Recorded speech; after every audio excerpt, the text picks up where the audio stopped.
అందరికీ good morning. సగం మంది ఉన్నారు, సగం మంది పెట్టారు.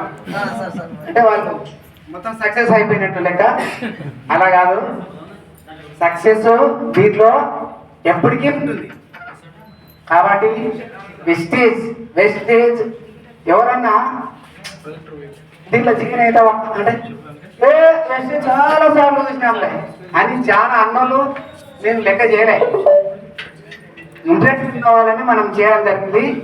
నాకు ఇప్పుడు ప్రస్తుతము నేను 1000 రూపాయల జీతం నుంచి ఇప్పుడు 32,000 జీతం నాకు తెలుగు ఆఫీస్ సీసీగా కమ్యూనిటీ కోఆర్డినేటర్ వర్క్ చేస్తా. వికలాంగుల సంఘాలు అన్ని మహిళా సంఘాలతో కలిసి ఉంటుంది నాకు. అయితే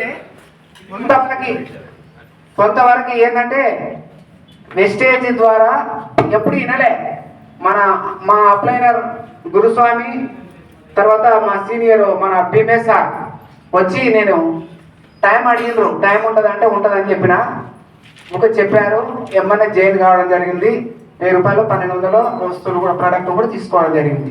చాలా మంది ఉండరు కానీ నేను ఇక్కడ మహిళా సంఘాలతోటి టైం కేటాయించి అక్కడ టార్చరు దాసగానిలా కనబడ గవర్నమెంట్ ఎంప్లాయ్ అంటే ఇది మాత్రము మన స్వతంత్రం బిజినెస్. ఇది మాత్రం నేను ఒక్కటి నమ్ముతున్నా. అందువల్లకే దీంట్లో వెస్టీలో నేను వర్క్ చేయడానికి సిద్ధమైన. ఇప్పుడు నేను 8 పాయింట్ మాత్రమే. నెక్స్ట్ మంత్ బ్రాంజ్ డైరెక్టర్ అయ్యే వరకు తెల్లవాళ్ళు మేల్పోయారు.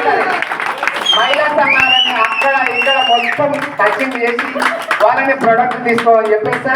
ఖచ్చితంగా బ్రాంజ్ డైరెక్టర్ అయితే మళ్ళా మీటింగ్ అప్పుడు ఇట్లనే సన్మానం తీసుకోవడం జరుగుతుంది. అందరికీ